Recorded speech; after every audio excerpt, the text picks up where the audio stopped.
Assalamualaikum warahmatullahi wabarakatuh.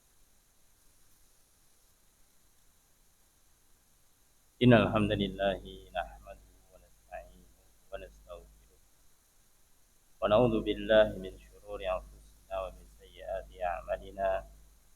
May yahdihillahu fala mudilla lahu wa may yudlil fala hadiya lahu. Asyhadu an la ilaha illallah wahdahu la syarika lah wa asyhadu anna Muhammadan 'abduhu wa rasuluh.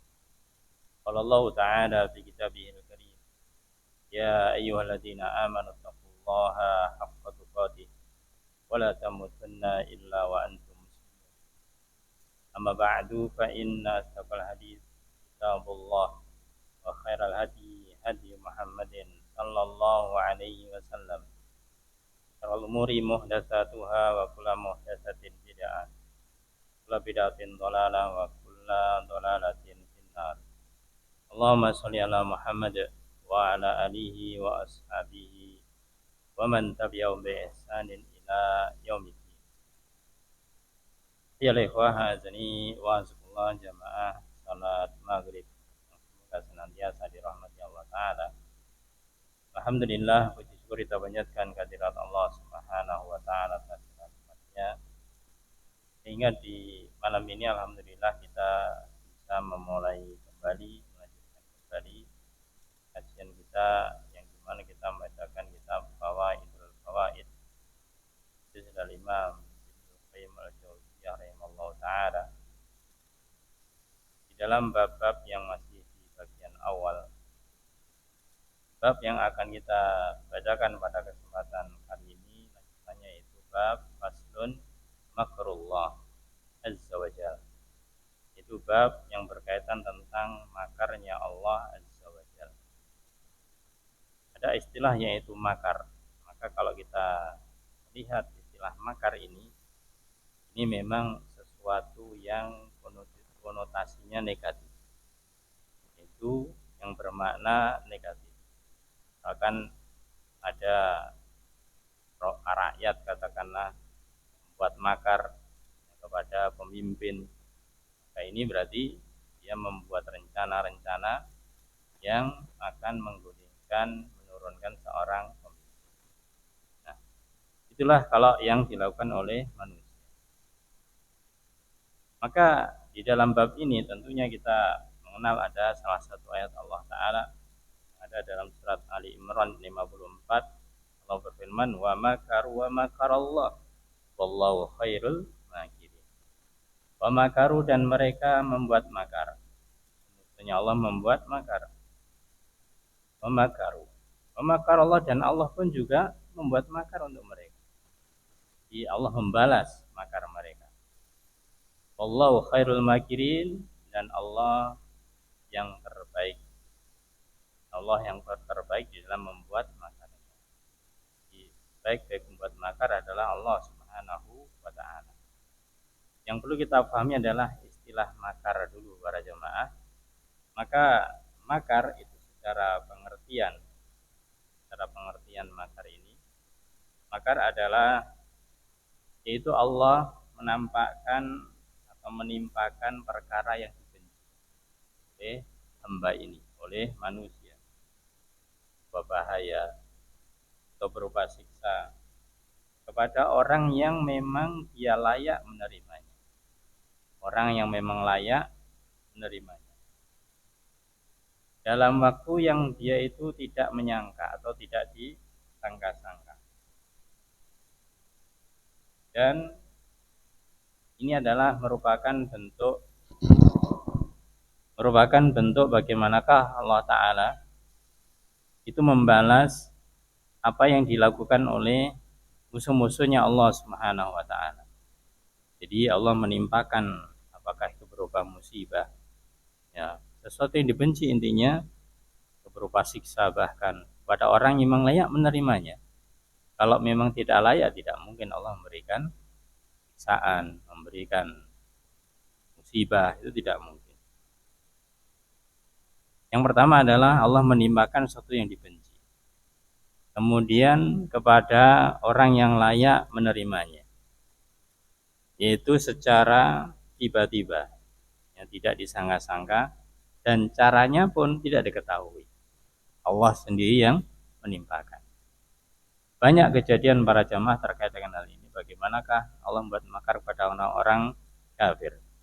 Ya, orang-orang kafir. Misalkan yang paling jelas ketika di waktu perang Badar, yang dimana waktu itu tidak berbanding jumlah pasukan. Ya, kaum muslimin sekitar 300-an, orang kafir sekitar 1.000, 3 kali lipat. Kalau secara akal tidak mampu, ya, tidak akan bisa mengalahkannya. Tapi ternyata Allah punya rencana, Allah punya makar ini sehingga bisa memenangkan. Dan banyak peristiwa yang lainnya. Inilah makarnya Allah Subhanahu wa Ta'ala. Maka kemudian disebutkan oleh Al-Imam Ibnu Qayyim al-Jauziyah di dalam bab tentang makarnya Allah ini, dia mengatakan yaitu wa amma al-makrul ladzi wasawa bi nafsah. Adapun yaitu makar yang Allah mensifati untuk dirinya, makar yang Allah mensifati untuk dirinya ini, fahuwa mujazatuhu minhum lil makirina bi auliyai wa rusuli. Yaitu majazatuh. Makarnya Allah ini adalah majazatuh, yaitu balasan, jaza. Ini adalah balasannya Allah, ya. Balasannya Allah terhadap orang-orang yang membuat makar. Orang-orang membuat, menimpakan siksa, yang menimpakan, katakanlah tadi sesuatu yang dibenci. Kepada siapa? Bi auliyaihi wa rusuli. Kepada para wali-walinya Allah, kepada utusannya Allah. Maka di sini para jamaah, bahwasanya Allah Subhanahu wa Ta'ala tidak akan diam ketika para walinya, ketika utusan-utusannya, kemudian apakah itu ditindas, apakah itu bahkan diancam dibunuh misalkan, Allah kemudian membiarkan. Pasti Allah akan membalas. Allah pasti akan membalas yang menjadi rencana tipu daya mereka. Salah satu makna makar di sini biasanya diartikan dengan tipu daya. Wa makaru wa makarallah. Mereka membuat tipu daya dan Allah juga membuat tipu daya. Allah khairul makirin, dan Allah adalah sebaik-baik pembuat tipu daya. Menunjukkan Allah tidak akan memberikan makar, Allah tidak akan memberikan tipu daya kecuali orang-orang ini yang mendahului. Orang-orang yang menjadi musuhnya Allah ini yang mendahului. Tidak mungkin kemudian Allah tahu-tahu kemudian menimpakan siksa pada suatu kaum tanpa sebab, itu tidak mungkin.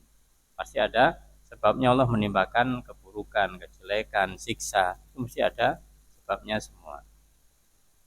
Fayuqabilu makrahum sayyi bimakrihi al-hasan. Maka Allah yaitu menghadapi, di sini maksudnya menghadapi, membalas. Itu Allah membalas makar mereka, itu makarnya musuh-musuhnya Allah, as-sayyi, yaitu makar-makar yang sayyi, makar-makar yang buruk. Bimakrihi, dengan makarnya Allah al-hasan, yang bagus. Nah, ini kita harus bisa meyakini bahwasanya apapun yang dilakukan Allah Ta'ala itu sesuatu yang baik, sesuatu yang baik. Meskipun Allah misalkan menenggelamkan suatu kaum, misalkan Allah membuat bencana di suatu tempat, ini adalah kebaikan bagi mereka, kebaikan bagi mereka. Nah, maka di sini dikatakan bahwasanya Allah membalas makar mereka yang buruk, yaitu dengan makar yang baik, dengan makar yang baik. Bagaimana penjelasannya? Fayakunul makru minhum akbaha syai'in. Bahwasanya makarnya mereka, orang-orang musuhnya Allah ini, makar yang paling buruk. Makar yang paling buruk, makar yang paling jelek. Sedangkan makarnya Allah wa minhu, dan dari Allah, ahsana syai'in, adalah sesuatu yang paling bagus, sesuatu yang paling bagus. Jadi kalau kita bicara masalah makar atau balasan secara umum para jamaah, ibaratnya ada seorang, yaitu berbuat keburukan, berbuat jahat, kemudian dia dibalas setimpal, dia mendapatkan balasan yang setimpal, maka balasan ini tidak dikatakan buruk, karena memang harus dilakukan. Kalau di hukum Islam misalkan, ketika ketika ada orang mencuri dipotong tangannya, maka memotong tangan ini bukan sesuatu yang buruk. Karena apa ya? Karena orang itu melakukan perbuatan pencurian. Tidak mungkin kemudian tanpa sebab orang itu kemudian dipotong tangannya, tidak mungkin. Maka balasan ini dikatakan adalah yang terbaik. Punya tujuannya supaya dia itu merasakan apa yang dia lakukan. Maka ini yang dikatakan dengan makarnya Allah yang baik. Adapun makarnya mereka, makarnya musuh-musuhnya Allah jelas-jelas adalah makar yang buruk karena memang berusaha untuk menyengsarakan orang dan macam-macam. Li'annahu adlun wa majazatun. Karena makarnya Allah ini adalah mengandung adil, mengandung keadilan dan juga majazah dan juga balasan. Kalau orang membuat makar kemudian dia tidak dibalas, ya nanti dia akan seenaknya sendiri tanpa merasa bersalah. Ya, dia melakukan perbuatan penindasan, kemudian dia melakukan perbuatan katakanlah menindas orang, bahkan membunuh orang, tidak ada balasan sama sekali, maka dia merasa perbuatannya ini tidak ada yang melawan. Ya, memang pada zaman dahulu para jamaah, ketika para nabi dan rasul mereka diutus Allah Subhanahu wa taala, mereka ketika melaksanakan dakwahnya, melaksanakan dakwahnya ini tidak memiliki kemampuan, tidak memiliki kekuatan untuk melawan orang-orang kufar, melawan musuh-musuhnya Allah ini, sehingga tidak ada lain kecuali bantuannya dari Allah Subhanahu wa taala. Maka sehingga ketika mereka melaksanakan tugasnya mendakwai orang-orang, mendakwai kaumnya, maka kemudian mereka mungkin mendapatkan intimidasi, mendapatkan ini, ya, tidak bisa melawan, maka Allah yang melawannya. Wa kadzalika mukhada'atu minhu. Maka begitu juga mukhada'ah, tipu daya dari Allah, jazaan ala mukhada'ati rusuli wa auliyai. Ini sebagai balasan atas perilaku mereka ketika mereka menipu utusannya Allah dan menipu wali-walinya Allah. Fala asana min tilkal mukhada'ah wal makr. Maka tidak ada yang lebih baik daripada Allah terkait dengan tipu daya dan makarnya. Yang terbaik adalah makarnya Allah Subhanahu wa taala. Berarti ini adalah salah satu sifatnya Allah taala. Itu Allah menimpakan yaitu keburukan kepada satu kaum yang layak untuk menerimanya. Dan kemudian tidaklah kita mengatakan karena Allah itu membuat makar, kemudian Allah dikatakan zat yang pembuat makar, tidak. Karena itu konotasinya negatif. Maka kita sudah sampaikan sejak awal, kalau ada suatu perbuatannya Allah, ya, yang itu apalagi menunjukkan makna yang tidak baik, maka tidak menunjukkan namanya. Kalau nama menunjukkan sifat, kalau sifat belum tentu menunjukkan namanya. Maka tidak boleh orang memberikan nama yang tidak dijelaskan oleh Allah Ta'ala. Ayalihwah azani wa'alakumullah. Nah sekarang beliau menjelaskan tentang, ini sebenarnya ada sebuah hadis, yaitu hadis yang mungkin kita pernah mempelajarinya. Itu hadis yang ada di dalam Arba'in Nawawi juga. Di mana hadisnya ini adalah hadis yang panjang. Di mana Imam Ibnu Qayyim Jauziyah menyitir atau menukil hadis tersebut yaitu dengan singkat. Sebutkan beliau mengatakan wa amma kaunur rajuli ya'malu bi amali ahlil jannah. Adapun kondisi seseorang yang mengamalkan amalan ahli surga. Hatta ma yakuna baina wa bainaha illa dhira. Hingga apa yang antara dia dengan jannah itu tidak ada jarak yang jauh kecuali hanya satu dhira saja, satu hasta saja.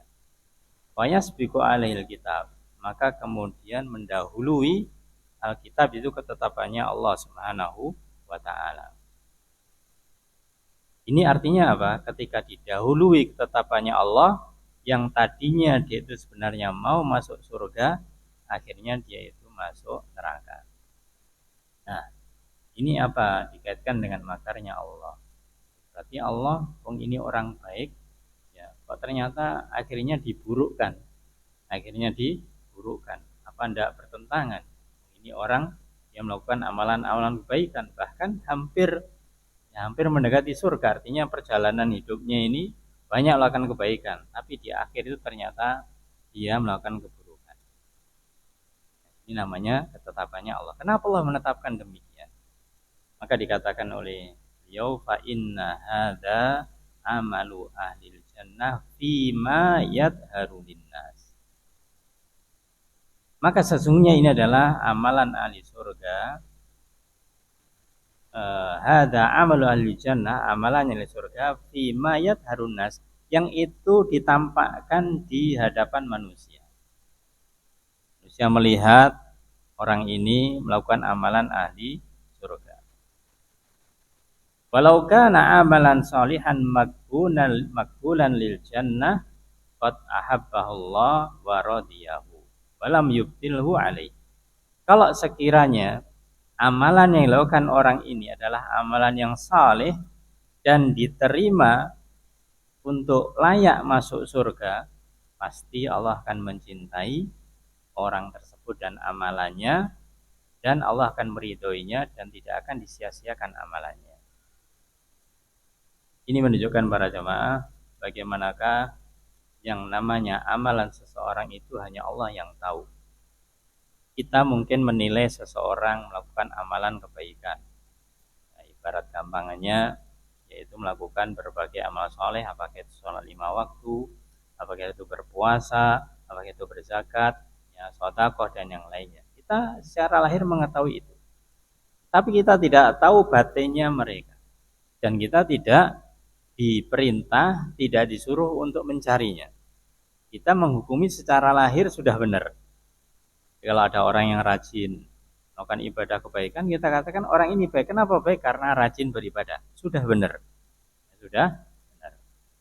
Tapi kalau nanti suatu saat ternyata menurut pandangan kita, menurut pandangan manusia, orang itu baik, kok ternyata di akhir hidupnya dia ternyata melakukan keburukan dan akhirnya bahasanya su'ul khotimah. Ini berarti tandanya selama dia itu melakukan kebaikan itu hanya karena manusia, bahasanya riya. Hanya ingin ditampakkan kepada manusia saja. Kemudian beliau mengatakan wa qauluhu, dan dalam hadis yang panjang itu dikatakan walam lam yabqa baina wa baina illa dhira. Tidak tersisa antara dirinya dan surga itu kecuali sehasta saja. Ya, dekat. Kalau kita ingin tahu hadis yang panjangnya para jamaah terkait dengan sebuah hadis yang asalnya ini tentang penciptaan manusia. Setelah Rasulullah SAW memberitahukan tentang bagaimana penciptaan manusia yang ditetapkan mengenai 4 catatan atau 4 ketetapan ketika janin itu berada di rahim itu, maka kemudian disebutkan di dalam hadis yang panjang itu bahwasanya inna ahadakum la ya'malu bi amali ahlil jannah, sesungguhnya salah seorang di antara kalian sungguh akan mengamalkan amalan ahli surga. Akan mengamalkan amalan ahli surga hatta ma yakunu baina wa baina illa dhira, hingga dia itu melakukan amalan itu tidak ada jarak antara dirinya dengan surga kecuali 1 dhira, 1 hasta saja. Fayasbiqu alaihil kitab, tapi ternyata didahului oleh ketetapannya Allah. Allah telah menetapkan takdirnya. Apa yang terjadi? Faya'malu bi amali ahli nar. Di akhir hidupnya dia mengamalkan amalan ahli neraka, fayadkhuluha. Akhirnya dia masuk neraka. Dia masuk neraka. Nah, kadang ada orang tidak memahami, ini berarti Allah kan tidak adil. Orangnya ini awalnya baik, di akhir kok dijadikan buruk. Maka hadis yang berikutnya sebaliknya, ada seseorang yang dia mengamalkan amalan ahli neraka sampai jaraknya antara dia dan neraka itu 1 dhira, 1 hasta, tapi dilalui takdirnya Allah Ta'ala, di akhirnya dia mengamalkan amalan ahli surga, akhirnya masuk surga. Nah, ini para jemaah disebutkan oleh Al-Imam Ibnu Qayyim al-Jauziyah, yaitu yuskilu ala hadat ta'wil. Maka di sini ada penjelasannya. Mungkin kita ada permasalahan. Kenapa kok yang tadinya ahli surga kemudian terakhir jadi ahli neraka, mengamalkan keburukan neraka. Sebaliknya, tadinya ahli neraka di akhir mengamalkan amalan yang baik jadi ahli. Maka yang pertama tadi sudah dijawab. Bisa jadi orang yang mengamalkan amalan kebaikan yang tadinya ahli surga ternyata hanya tampak luarnya saja. Keikhlasannya kepada Allah itu bisa dikatakan sedikit, kecil, atau bahkan tidak ada. Jadi setiap amalannya itu ditujukan agar dilihat oleh manusia. Bahwasanya dia itu mengamalkan amalan-amalan kebaikan. Itu diantara jawaban yang pertama, yaitu hanya amalan lahir saja, bukan amalan batin. Yang kedua dikatakan di sini lamma kanal amalu bi akhiri wa khatimati. Bahwasanya amal seseorang para jamaah itu ditentukan di akhirnya atau penutupnya. Ya, sebagaimana Rasul bersabda, innamal a'malu bil khawatim. Innamal a'mal, hanyalah amal perbuatan itu bil khawatim, itu dengan akhirnya, dengan penutupnya. Jadi kalau seseorang melakukan amalan kebaikan nanti penutupnya buruk, ya seperti hadis tadi. Waliyadzubillah. Kalau orang melakukan perbuatan buruk di akhirnya baik, maka dia akan termasuk orang yang baik. Maka bagi kita para jamaah, karena kita tidak tahu takdirnya Allah Subhanahu wa taala, akhir hidup kita bagaimana, maka kita jangan spekulasi. Apalagi salah di dalam memahami hadis tadi itu. Sehingga kadang ada orang yang salah memahami hadis, apa yang dikatakan? Bahwasanya dia mengatakan bahwasanya daripada saya melakukan amalan baik, lebih baik sekarang melakukan amalan keburukan, nanti kalau saya sudah mau mati, saya melakukan kebaikan. Ini siapa yang jamin? Siapa yang menjamin? Umur Allah yang memilih. Maka tugas kita adalah senantiasa berada di atas kebaikan, agar nanti kita sampai akhir tetap berada di atas kebaikan. Itu yang diperintahkan. Yang diperintahkan. Jadi jangan spekulasi, ya, jangan spekulasi.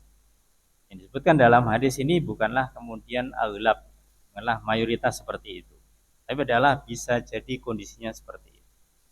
Ada orang yang seperti itu, tadinya dia itu baik, ternyata akhirnya buruk. Sebaliknya ada orang yang tadinya buruk, akhirnya baik, itu ada. Ini menunjukkan bagaimanakah Allah Maha Adil. Allah Maha Adil sesuai dengan amalan yang terakhirnya itu apa. Kemudian dikatakan ketika amal itu lihat di akhirnya, lam yasbir hadzal amil ala amali. Maka tidak sabar yaitu orang yang beramal ini terhadap amalannya. Hatta yatim malahu, sampai di akhirnya. Jadi hadis tadi itu menunjukkan kenapa dia ahli surga, akhirnya kok dia itu menjadi ahli neraka. Karena tidak sabar. Karena tidak sabar di dalam mengamalkannya. Karena dia tadi ketika beramal ingin dilihat manusia. Lama-kelamaan ketika manusia sudah mulai menjauh darinya, mungkin dia sudah kedudukannya berkurang, namanya tidak tenar lagi, pengikutnya juga tidak ada. Akhirnya muncul aslinya.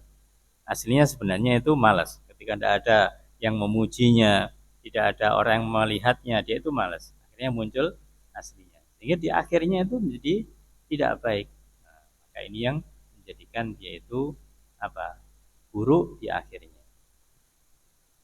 Balkana fi afatun kaminatun wa nuktatun. Bahkan ya di akhir-akhir hidupnya dia itu banyak memiliki penyakit-penyakit hati, kemudian sesuatu yang tersembunyi, noda yang tersembunyi, sehingga khudila biha fi akhir umri, sehingga di akhir umurnya yaitu khudila, terhina di sisi Allah Ta'ala karena melakukan perbuatan buruk, juga terhina di sisi manusia karena ternyata yang dulunya dia itu kelihatan baik, ternyata dia tidak baik di akhir hidupnya. Ini terhina. Fahanat sutil kal afatu wadahiyatu.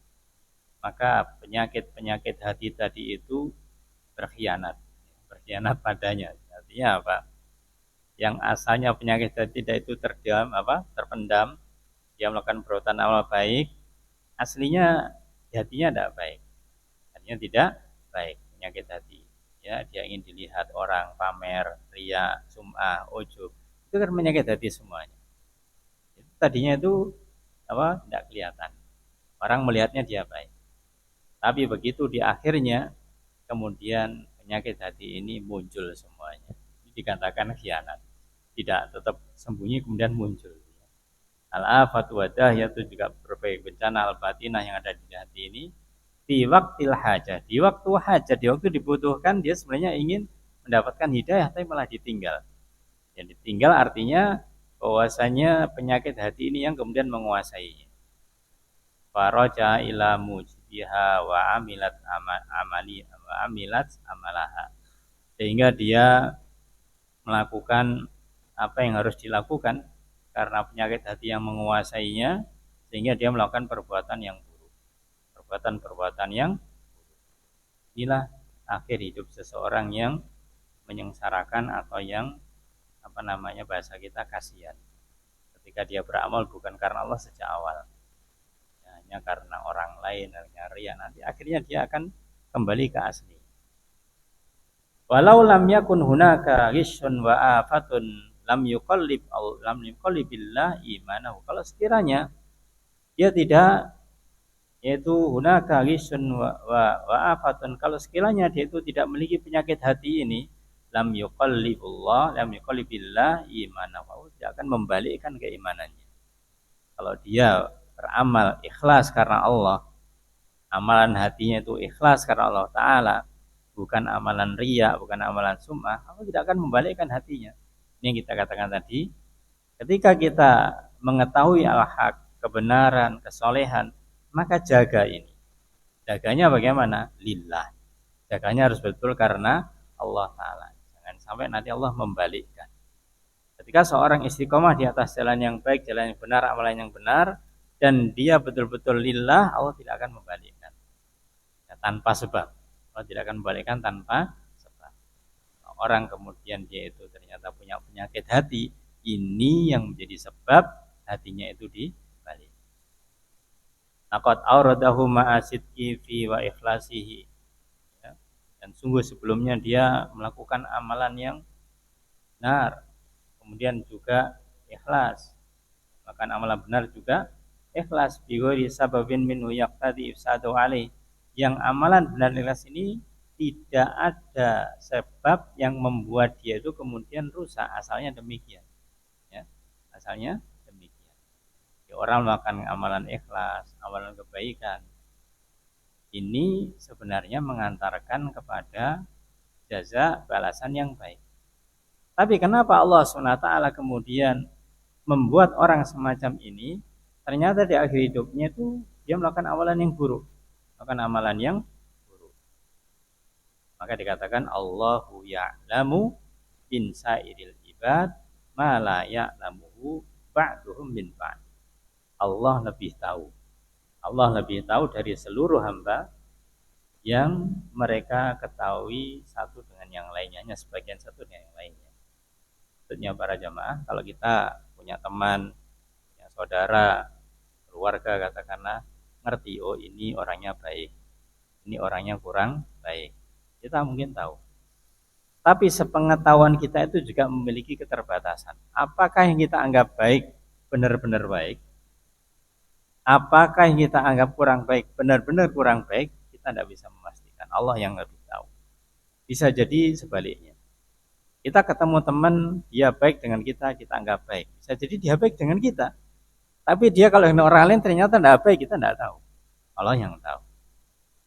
Sebaliknya mungkin ada orang yang dengan kita itu katakanlah cuek dan yang lain-lainnya. Kita tidak suka. Ternyata itu orang yang baik. Dia cuek supaya apa? Supaya tidak, mungkin ada sesuatu supaya tidak terlalu didekati dan yang lainnya. Meskipun bahasanya sifatnya kurang baik. Tetapi Allah tahu bahwasanya apa yang di hati seseorang tersebut. Maka di sini para jemaah, terkait dengan masalah akhir dari hidup seseorang, ini hanya Allah yang tahu. Allah yang mengetahui. maka kita hendaklah senantiasa berusaha di atas jalan yang benar, di atas keistiqomahan, sebagaimana senantiasa kita itu minta kepada Allah Ta'ala, iya wa ihdina as-siratal mustaqim, tunjukkan kami Allah jalan yang lurus. Ini kita minta terus dengan penuh keikhlasan, maka selama tidak ada penyebab kita itu kemudian menyimpang, Allah tidak akan menyimpangkan. Tapi kalau kemudian kita melakukan sebab yang membuat menyimpang, ya Allah akan menyimpangkan. Jadi kepada diri kita juga para jamaah, ya. Dan kita tidak tahu apa yang kita lakukan nanti, besok, lusa, tidak tahu. Maka kita berusaha tetap di atas jalan yang baik. Itulah para jamaah makna dari hadis yang menjelaskan bahwasanya awalnya ahli surga, akhirnya jadi ahli neraka. Baliknya, awalnya ahli neraka jadi ahli surga. Itu karena innamal a'mal bil khawatim. Nah, amal itu bergantung kepada akhirnya. Bergantung kepada akhirnya. Dan yang tahu akhirnya adalah Allah. Adalah Allah Subhanahu wa ta'ala. Kemudian beliau jelaskan di sini yang terkait dengan amalan seseorang. Wa amma sya'nu iblis. Sekarang dia menjelaskan bagaimanakah kondisinya iblis. Ya. Fa innallaha subhanahu wa ta'ala qala lil malaikah. Sesungguhnya Allah Ta'ala itu berfirman, berkata kepada malaikatnya, inni a'lamu ma la ta'lamun. Allah berfirman, inni sesungguhnya aku a'lam, lebih tahu, ma la ta'lamun, sesuatu yang kalian tidak mengetahuinya. Dalam surat Al-Baqarah, di mana ketika Allah menciptakan Adam, maka bahasa bebasnya malaikat ini sempat protes, kenapa kok menciptakan Adam? Ya. Wa idh qala rabbuka lil malaikati inni ja'ilun fil ardi khalifah. Apa perkataan malaikat? Ya, qalu atajalu fiha may yufsidu fiha wa yasfikud dima. Ya Allah, kenapa Engkau menciptakan yaitu makhluk yang membuat kerusakan dan suka menumpahkan darah? Ya. Ini sepengetahuan malaikat. Sepengetahuan malaikat demikian. Karena malaikat sudah diberitahu tentang sifat-sifatnya manusia ini. Ya. Maka kemudian Allah firman, inni a'lamu ma la ta'lamun. Aku lebih tahu daripada kalian. Lebih tahu tentang apa yang kalian tidak mengetahui. Ini terkait dengan iblis. Rabbu ta'ala kana ya'lamu ma fi qalbi iblis. Maka Allah itu mengetahui apa yang di hatinya iblis. Minal kufri wal kibri wal hasadi, berupa kekufuran, berupa kesombongan, berupa hasad, iri dan dengki. Ma la ya'lamuhul malaikah, yang tidak diketahui oleh malaikat. Jadi gampangnya para jamaah, sebelum Allah menciptakan Adam, ya, antara iblis dengan malaikat ini sama-sama taat kepada Allah Ta'ala. Jadi tidak ada masalah. Tidak ada masalah ketika Allah perintahkan kepada malaikat, malaikat ikut tunduk. Iblis juga demikian. Tapi begitu Allah menciptakan Adam, kemudian disuruh sujud kepada Adam, baru tahu aslinya. Ya, baru tahu aslinya iblis ini bagaimana. Maka dikatakan di sini, falamma umiru bisujud, maka ketika mereka diperintahkan sujud ini kepada malaikat, dhahara ma fi qulubihim, tampak di dalam hati-hati mereka, hati malaikat, minat ta'ah wal mahabbah wal khasyah wal inqiyad. Maka malaikat ini taat, cinta, takut dan tunduk kepada perintah Allah Ta'ala. Fabadaru ilal imtisal. Maka mereka para malaikat segera untuk melakukan perintah Allah ini. Ya. Inilah sifatnya malaikat, ya. Yaitu selalu melakukan apa saja yang diperintahkan oleh Allah Ta'ala. Wa yaf'alu ma yu'marun, dan melakukan apa saja yang diperintahkan. Sebaliknya, Allah juga mengetahui wa dhahara ma fi qalbi aduwi. Itu Allah mengetahui hatinya musuhnya, itu iblis maksudnya di sini. Minal qibr wal ghish wal hasad, berupa kesombongan, berupa ghish, suka menipu, dan juga hasad, iri. Ini sifat yang ada di dalam diri iblis. Ketahuannya ketika disuruh sujud kepada Adam. Aba wastakbara wa kana minal kafirin. Maka iblis enggan, sombong, tidak mau sujud kepada Adam, maka kana minal kafirin. Dan dia termasuk tergolong orang-orang kafir. Ya. Maka ini menunjukkan para jamaah bagaimana Allah Subhanahu wa taala itu mengetahui yaitu makhluknya, dan makhluk ini tidak mengetahui makhluk yang satu dengan yang lainnya. Masuk kepada iblis. Tadinya dia tunduk kepada Allah Ta'ala sebelum ada Adam. Akhirnya diciptakanlah Adam, akhirnya dia tidak mau. Dia enggan, dia sombong.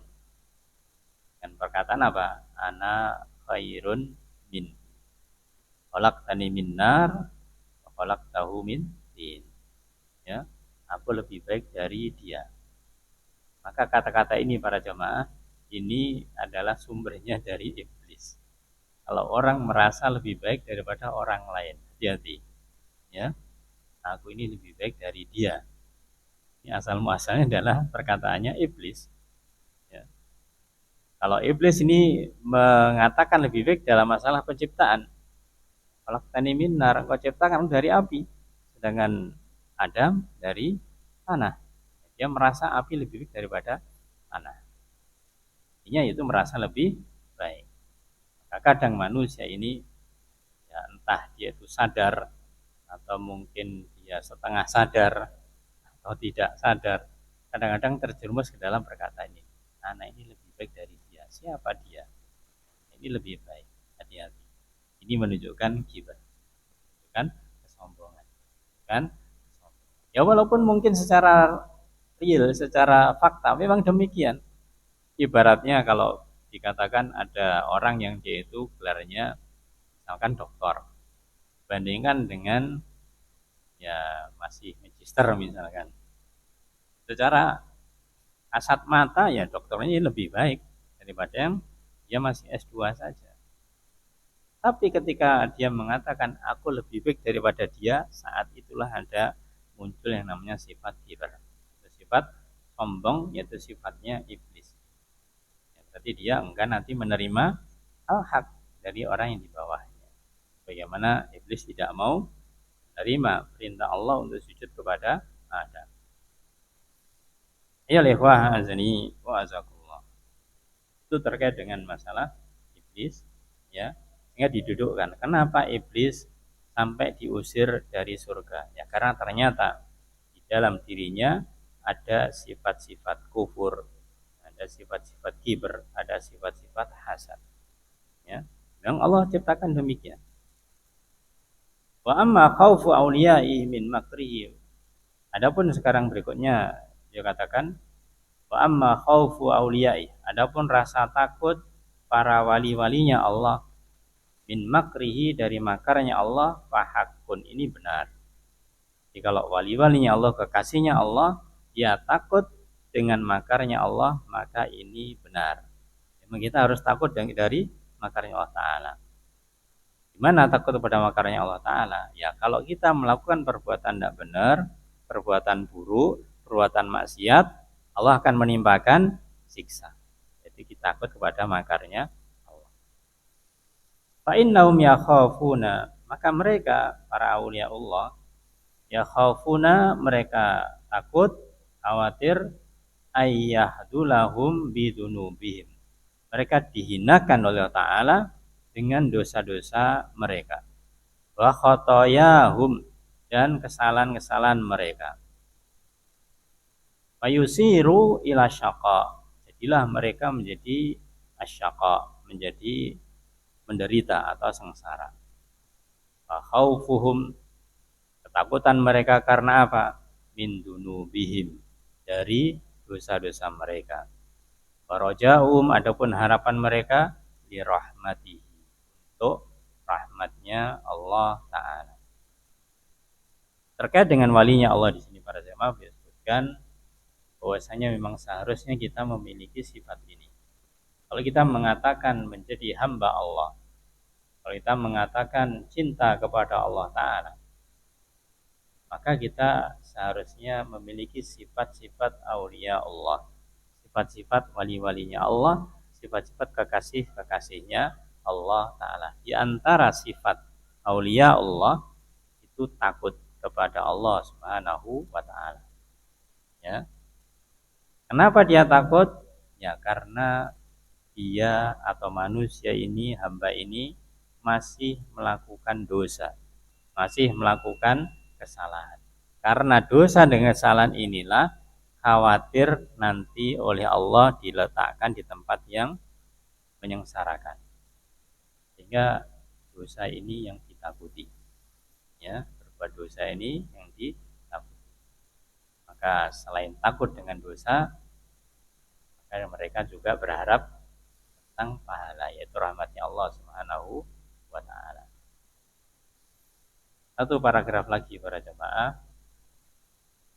Kemudian Imam Ibnu Qayyim Jauziyah itu menukil salah satu ayat Allah Subhanahu wa Ta'ala yang lain dalam surat Al-A'raf, yaitu ayat yang ke-99. Wa qauluhu, adapun perkataan atau firman Allah Ta'ala dalam surat Al-A'raf 99, afa aminu makrallah, apakah mereka merasa aman dari makarnya Allah.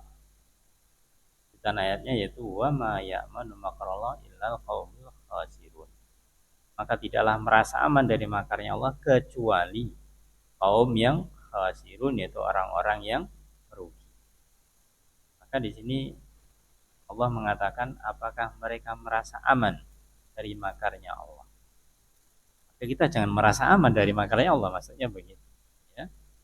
Karena yang merasa aman dari makarnya Allah hanyalah orang-orang yang khasirun, orang-orang yang merugi. Orang-orang yang. Maka penjelasan ayat ini beliau mengatakan innama huwa fi haqqil fujjar wal kufar. Allah mengarahkan ayat ini, itu yang dituju ayat ini adalah orang-orang fujar dan orang-orang kufar. Orang fujar adalah orang yang fasik, yang suka berbuat dosa, dan orang kafir. Apakah mereka merasa aman dari makarnya Allah Subhanahu wa Ta'ala? Kalau orang fasik, ya, orang kafir itu mereka merasa aman dengan makarnya Allah, jelas mereka adalah orang khasirun, orang-orang yang merugi. Maka kita jangan seperti itu. Kita jangan seperti orang-orang fasik, orang-orang kafir. Itu merasa aman dari makarnya. Manal ayah, mana ayat di sini adalah fala ya'si wa ya'manu muqabalat Allah.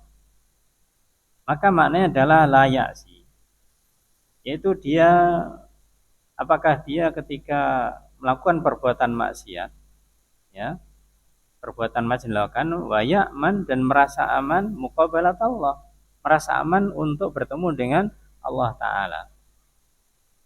Nah, tentunya para jamaah, kalau orang melakukan bermaksiat kepada Allah Ta'ala, ya khawatir dengan maksiatnya itu akan mendapatkan ancaman siksa dari Allah Ta'ala. Maka dikatakan muqabalat Allah ya lahu ala makri sayyiat, itu karena makarnya Allah yang buruk, bimakri bih, itu dengan makarnya Allah yang karena keburukannya ini, khawatir mendapatkan ancaman, siksaan, ya, musibah dari Allah Ta'ala.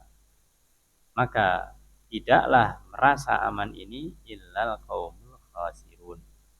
Yang merasa aman hanyalah kaum yang khasirun, itu orang-orang yang merugi. Ini para jamaah, mulanya yang bagian akhir, bahwasanya adalah kita tidak merasa aman dari makarnya Allah, dari ancaman-ancamannya Allah. Ini menegaskan jangan kita itu memiliki prinsip hanya satu sisi saja. Satu sisi maknanya apa? Kadang orang itu prinsipnya kan Allah Maha Penyayang, kan Allah Maha Pengampun, ya. Jadi kalau kita berbuat sesuatu apapun yang berupa dosa, nanti kan Allah mengampuni, ya. Sehingga dia bermudah-mudahan berbuat dosa, tidak segera taubat. Ingat bahwasanya memang Allah Maha Pengampun di satu sisi, tapi juga innallaha syadidul iqab. Allah juga keras, ya, keras siksanya. Jadi bukan kemudian satu sisi yang berupa rasa harap tok, tapi juga ada rasa takutnya dari adabnya Allah Subhanahu wa taala. Maka inilah bagian tentang makarnya Allah taala, masih tersisa sedikit.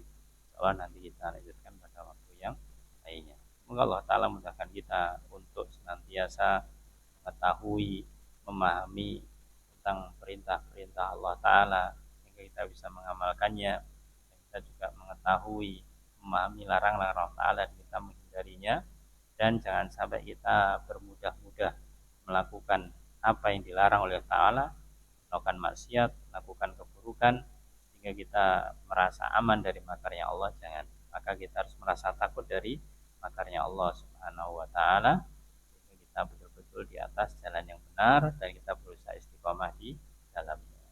Semoga Allah taala mudahkan kita untuk bisa senantiasa dekat, senantiasa fokus dalam beribadah, ikhlas karena Allah taala, dan kita dimudahkan untuk istiqomah.